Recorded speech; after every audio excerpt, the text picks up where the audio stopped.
നമസ്കാരം. ഓപ്പറേഷൻ സിന്ദൂറിന്റെ ഭാഗമായി നമ്മുടെ ബ്രഹ്മോസ് മിസൈലുകൾ നടത്തിയ താണ്ഡവത്തിന്റെ ചില വാർത്തകൾ പുറത്തു വന്നിട്ടുണ്ട്.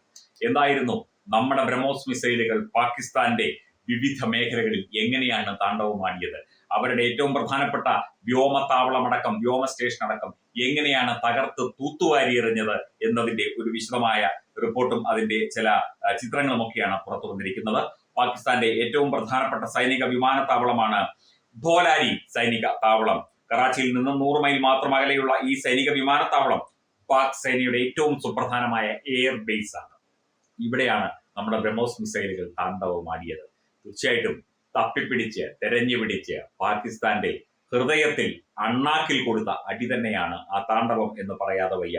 F-16A വിമാനങ്ങൾ ഉൾപ്പെടെയുള്ള ആധുനിക യുദ്ധവിമാനങ്ങളും അവാക്സ് പോലെയുള്ള ആധുനിക വ്യോമ പ്രതിരോധ സംവിധാനവുമുള്ള വിമാനങ്ങളും വിശ്രമിക്കുന്ന ഇടമാണ് ഈ ധോലാരി എയർബേസ്. 19 സ്ക്വാഡ്രണുകളും ഓപ്പറേഷൻ കൺവെൻഷൻ യൂണിറ്റും ഇവിടെയാണ്.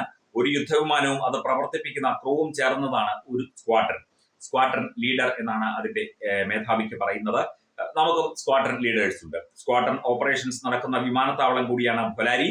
ഇവിടെ വ്യോമസേന ഉദ്യോഗസ്ഥർക്ക് യുദ്ധപരിശീലനവും അടിയന്തര ഘട്ടത്തിൽ വ്യോമസേനയുടെ സൈനിക വിന്യാസവും നടത്തുന്ന കേന്ദ്രം കൂടിയാണ് ധോലാരി. അതീവ സുരക്ഷയും അബാസിന്റെ പ്രതിരോധവുമുള്ള ഇവിടെയാണ് ഇന്ത്യ ഓപ്പറേഷൻ സിന്ദൂർ 2ാം ആക്രമണത്തിൽ മെയ് 10 കയറി അടിച്ച് നിരത്തിയത്.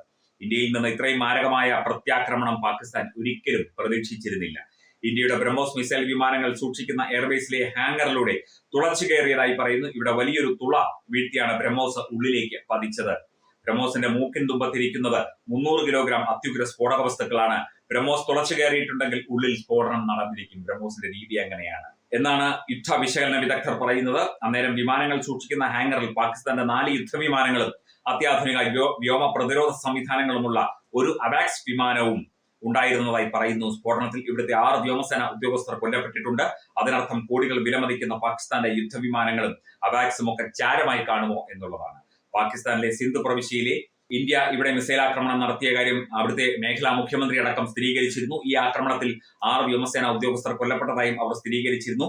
ബ്രഹ്മോസ് മിസൈൽ വിമാനങ്ങൾ സൂക്ഷിക്കുന്ന വിമാനപ്പുര ഹാങ്കറിന്റെ മൂലയിൽ ഉണ്ടാക്കിയ വലിയ തുള ഉപഗ്രഹ ചിത്രങ്ങളിൽ നിന്ന് വ്യക്തമാണ്. അപ്പോൾ അതിനുള്ളിലുണ്ടായിരുന്ന 4 യുദ്ധവിമാനങ്ങളും അവാക്സും നശിച്ചിട്ടുണ്ടാകും എന്നാണ് യുദ്ധ വിശകലന വിദഗ്ധർ പറയുന്നത്. അതായത് കൃത്യമായി ഒരു പോയിന്റിൽ ലക്ഷ്യം വെച്ചുകൊണ്ട് ഇന്ത്യയുടെ ബ്രഹ്മോസ് ആഞ്ഞടിച്ചു.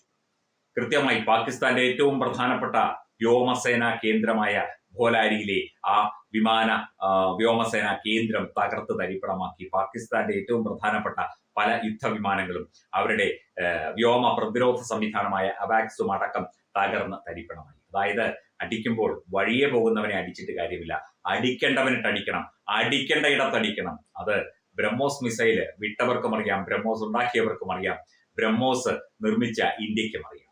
പാകിസ്ഥാൻ ഇനി ഒരു കളിക്ക് മുതിരില്ല എന്നുള്ള ഒരു വ്യക്തമായ സൂചനയാണ് ഇപ്പോൾ ലഭിക്കുന്നത്. കാരണം അവരുടെ കയ്യിൽ ഒന്നുമില്ല. ഓപ്പറേഷൻ സിന്ദൂർ നിർത്തില്ല. നമ്മൾ കഴിഞ്ഞ ദിവസം വാർത്ത ചെയ്തിരുന്നു.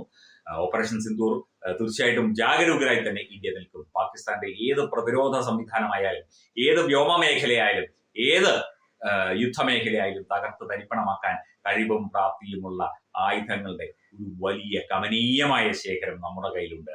എന്തായാലും ധോലാരിയിൽ നിന്നുള്ള ഇതിന്റെ വിശദാംശങ്ങളാണ് ഇപ്പോൾ പുറത്തു വന്നിരിക്കുന്നത്. അതായത് മെയ് 10 നടത്തിയ 2ാം ആക്രമണത്തിന്റെ വിശദാംശങ്ങളാണ് ഇപ്പോൾ പുറത്തു വന്നിരിക്കുന്നത്. ഇതിന്റെ കൂടുതൽ വിശദാംശങ്ങളും മറ്റ് ആക്രമണ വിവരങ്ങളും ഒക്കെ തന്നെ വരും ദിവസങ്ങളിൽ അന്തർദേശീയ മാധ്യമങ്ങളിലും ഒക്കെ തന്നെ വരും എന്ന് പ്രതീക്ഷിക്കുന്നു. അടിക്കാൻ അറിയാവുന്നവൻ അടിക്കുന്നത് ആട്ടിക്കൊള്ളേണ്ടടത്ത് കൊണ്ടിരിക്കും, കൊടുക്കേണ്ടടത്ത് കൊടുത്തിരിക്കും, കൊടുക്കേണ്ടവനിട്ട് കൊടുത്തിരിക്കും. അതാണ് ഈ ധോലാരി വ്യോമതാവളത്തിൽ നടന്നിരിക്കുന്നത്. പാകിസ്ഥാന്റെ കയ്യിൽ ഒരു പിടി ചാരമല്ലാതെ ഇനി ഒന്നുമില്ല എന്നാണ് പറയപ്പെടുന്നത്. നമുക്കറിയില്ല.